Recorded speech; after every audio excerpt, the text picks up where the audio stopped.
બદલાતા વાતાવરણને કારણે એક વિચિત્ર બીમારી ત્રાટક્યું છે।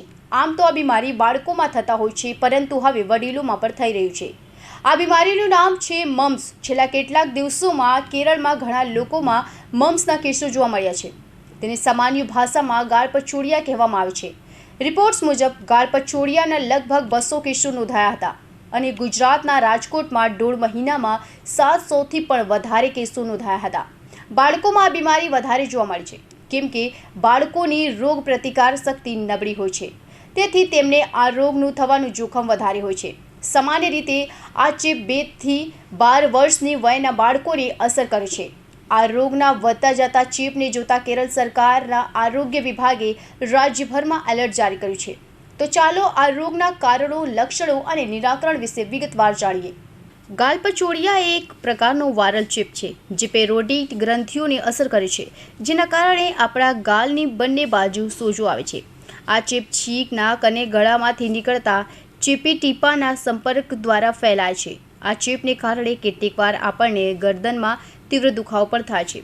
તમે જણાવી દઈએ કે બાળકોને ચેપનું સૌથી વધુ જોખમ હોય છે, જો કે આ ચેપ કોઈપણ ઉંમરના લોકોને થઈ શકે છે।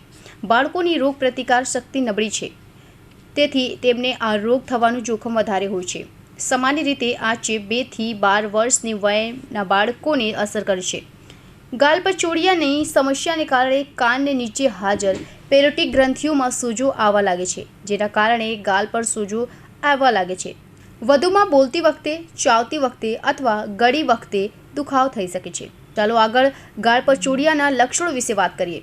ગાળપચોડિયાના લક્ષણો સામાન્ય રીતે ચેપ લાગ્યાના 12 થી 24 દિવસ પછી દેખાય છે। આ રોગ ઘણીવાર 1 અઠવાડિયાની અંદર મટી જાય છે। જ્યારે ગાળપચોડિયા થાય ત્યારે ઘણા લક્ષણો જોવા મળે છે: ગરદનનો સોજો, ચાવવામાં અથવા ગળવામાં મુશ્કેલી, માથાનો દુખાવો, ઉચ્ચ તાપ, થાક અને નબળાઈ, સ્નાયુમાં દુખાવો, ભૂખ ન લાગવી, કાનમાં દુખાવો, શુષ્ક મોં, સાંધોનો દુખાવો। ચાલો આગળ ગાળપચોડિયાના થવાના કારણે વિશે વાત કરીએ। ગાળપચોડિયાના વાયરસ ખૂબ જ ચેપી છે। તે ખાંસી, છીંક કે વાત કરીએ અથવા ચેપગ્રસ્ત લાળથી દૂષિત વસ્તુઓના સીધા સંપર્ક દ્વારા ફેલાય છે।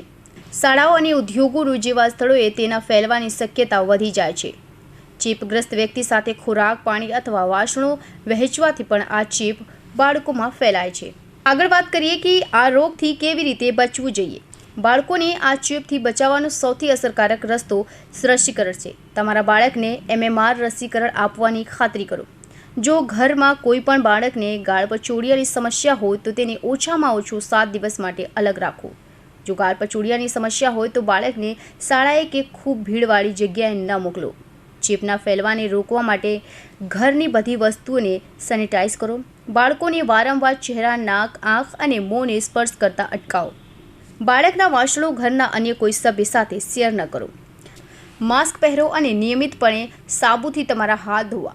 બાળકોમાં ગાળપચોડિયાના લક્ષણો દેખાય તે તરત જ તેને ડૉક્ટર પાસે લઈ જાઓ અને યોગ્ય સારવાર કરાવો। છેલ્લા 1.5-2 મહિનાથી ગાળપચોડિયાના કેસીસ ખૂબ જ જોવા મળે છે અને એમ કહી શકાય કે એક પીડિયાટ્રિશિયન પાસે એવરેજ 2 કે 3 પેશન્ટ આવતા હોય।